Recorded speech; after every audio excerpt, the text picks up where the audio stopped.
Sipag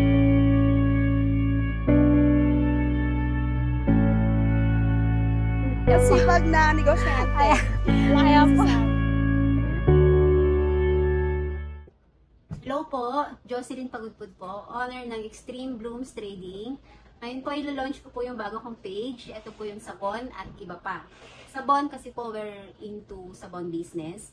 And at iba pa po, kasi baka meron po akong ibang ma-content na pwede po ma-share, pwede maka-entertain, pwede po ako makapag-share ng knowledge sa inyo. So yun po, ito po ngayon yung pilot episode ko.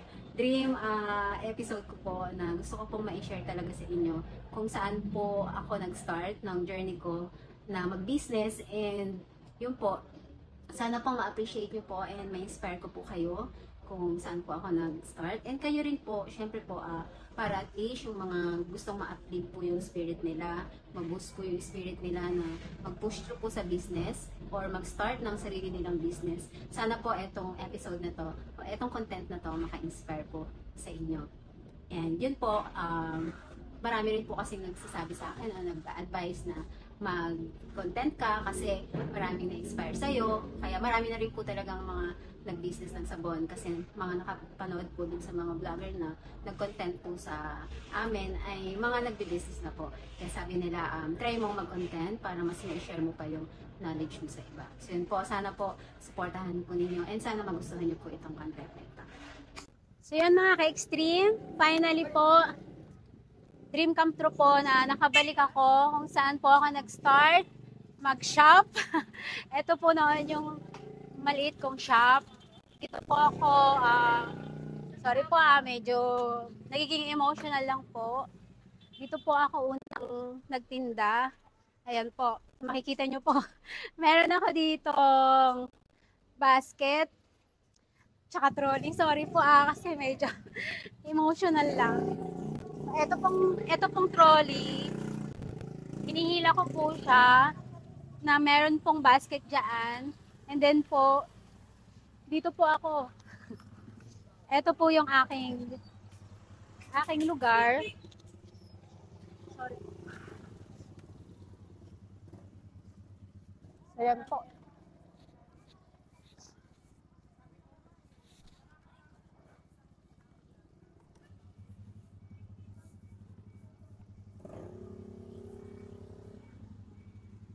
So, ganyan po. Ibababa ko muna siya.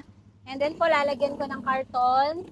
Ganyan. Tapos po, lalagyan ko po yung mga paninda ko. Ganyan.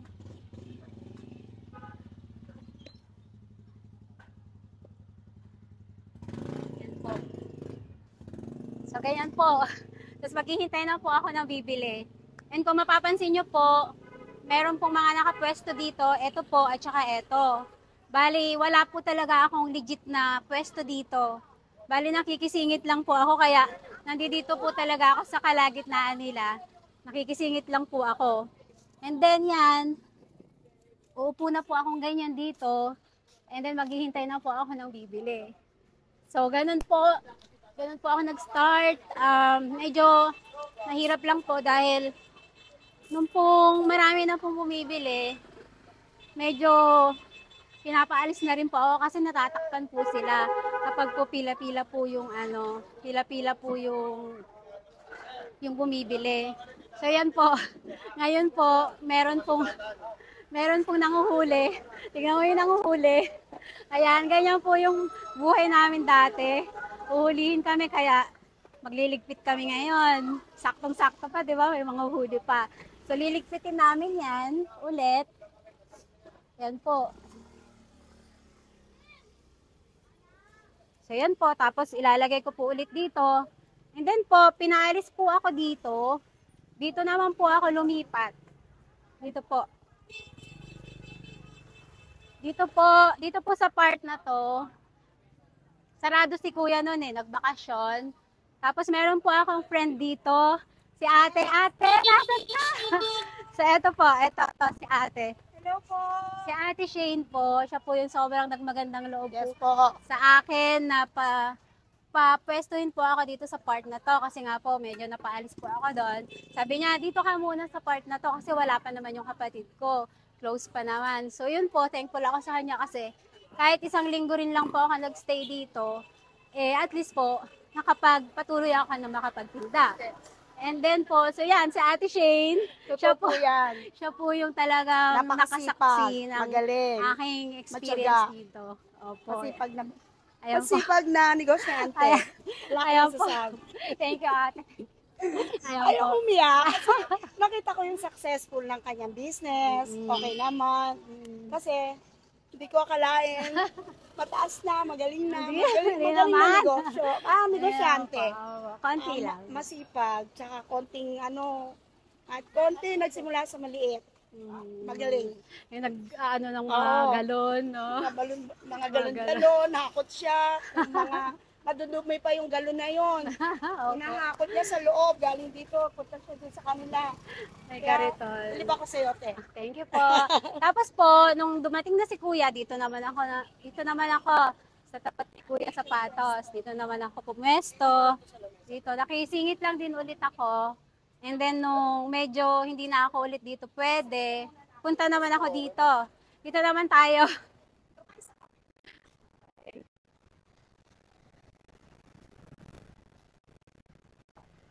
So, dito naman, dito ako nagkaroon ulit ng another place. Yan. Dito nilagay ko yung basket ko dito. Yan. Tapos, at least dito, medyo legit na ako kasi pinapabayad ako ni ate dito ng 50 pesos per day. So yan, nakalagay dito yung basket ko ulit. Tapos yun po, medyo tumagal po ako dito. Mga 2 buwan din po ako dito tumagal. So yan po, ganyan yung medyo journey ko po Basket lang po yan. And then, syempre po, tulad nung kanina, meron pong mga nanguhuli. Bawal po kasi yung nandito. Kaya kailangan, meron ka talagang isang legit na 1 meter na pagitan sa road po. Kaya nangyari, meron pong isang pwesto dito na nag-stop po. Ito naman po 'yon. Ito po. Hello po. Hello. Yan po yung mga kasama ko dito sa palengke. Yan. Hi po. Yes po. Dito po. Dito ako nagpwesto nun. Ito po. Bali po, nag-stop po si ate dito na maggulay. Kaya po, parang naging legit na shop ko na po ito o na pwesto ko na po ito. Wherein, nagbabayad po ako ng 120 pesos a day po. At least po, legit na po ako dito. Di ba po? Kaya yun po, masaya po ako. Pero naka 3 months lang din po kasi ako dito noon. Kasi nga po, medyo hindi na po inalaw ng admin ng palengke na magtinda po yung mga sabon dito kasi puro gulay lang po kasi talaga ito kung makikita po ninyo. Puro gulay lang po siya. Kaya po, napaalis po ako dito. Ang ginawa ko na po, street by street na po ako. Nagtinda na po ako sa mga street po. Sa mga tindahan po, mga kainan, ganyan po. Nag-alok-alok po ako ng mga dishwashing doon, pa-refill-refill po, ganun po. So, sa madaling salita po, natyaga ko po siya na kahit wala po akong permanent, sorry, nagiging na.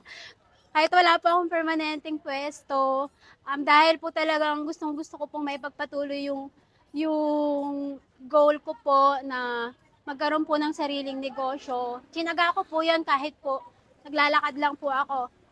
Siyempre po, dream naman ng kahit sino na magkaroon po ng legit na talagang magandang tindahan po na maayos. Dream ko rin po yun. Actually, nag-aabang po ako dito ng tindahan na pwede pong paupahan. Yung pong hindi na siya hahakot-hakutin. Kasi eto po, nandito po yung mga tinda ko noon. Kapag po hapon, hinahakot ko po yan dyan sa loob. Kasi po mawawala po dito Kapag po hindi ko po siya pinasok sa loob. Siyempre po, napakabigat din po, di ba po? Parang every morning, ilalabas mo dito. And then po, every afternoon naman, ipapasok mo naman po siya. Kaya sobrang hirap din po talaga. Kaya yun po, pinangarap ko po talaga na magkaroon ng sarili pong pwesto. Kaya yun po, nung medyo naging maayos na po yung takbo ng pagninegosyo ko, nagkaroon po ako ng pagkakataon na makakita po ng isang pwesto dito. At yun po, meron na po akong pwesto dito. Dito lang din po sa malapit. So makikita po ninyo, lalakad lang po tayo ng konti.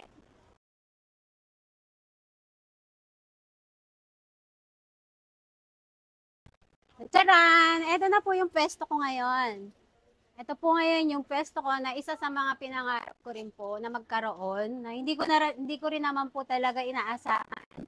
So ito po yung extreme. Ito po yung first ko na outlet po ng refilling stations. Sa ngayon po, meron na po akong 3 refilling stations at saka isang warehouse po. So yun po, ito po siya.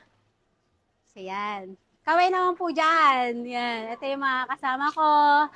Yan. Sila yung nagbabantay dito.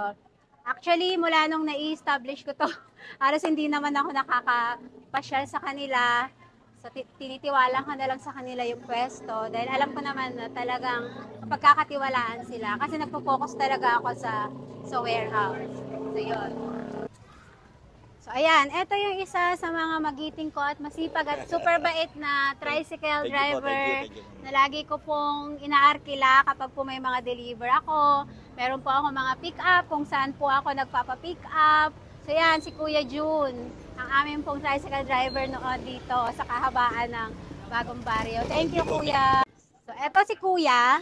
Siya yung isa sa mga kasamahan ko rin kasi doon nga ako. Siya yung dati-dati pa nagtitinda na ng mga saging dito. Nakatabi ko rin siya minsan dyan. Ayan. Kuya, anong masasabi mo sa akin? Ayan. Dito si ma'am nagtinda, ako doon, magkatabi kami. Oo, yun. Minsan nagtatanong pa ako, ma'am, Oo. parang lungkot ng buhay mo, ma'am. Minsan sinasabi niya, problema. Pero laban lang si ma'am. Pero sawa ng Diyos, saksi sa ma'am sa pagpunta niya. Opo, so isa si Kaya Kuya. minsan po, bigla lang nawala na si ma'am, hindi na bumalik dito kung saan siya napunta eh. Nalaman ko na lang, pumasinso na pala. Ayun. So isa si Kuya talaga sa mga nakasaksi kung saan talaga ako nagsimula. Kaya yun, mga kasama, mga ka-extreme, wag po kayong susuko. Kung sa tingin nyo po, medyo kala nyo mahirap ang buhay, mahirap magsimula ng negosyo. Pero ganun po talaga, dadaan po talaga tayo sa medyo mahirap na stage po ng ating pagninegosyo.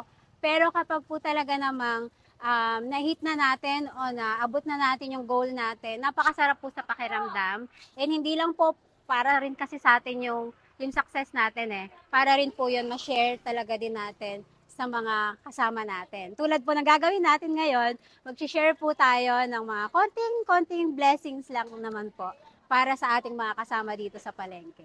So yan, tara po!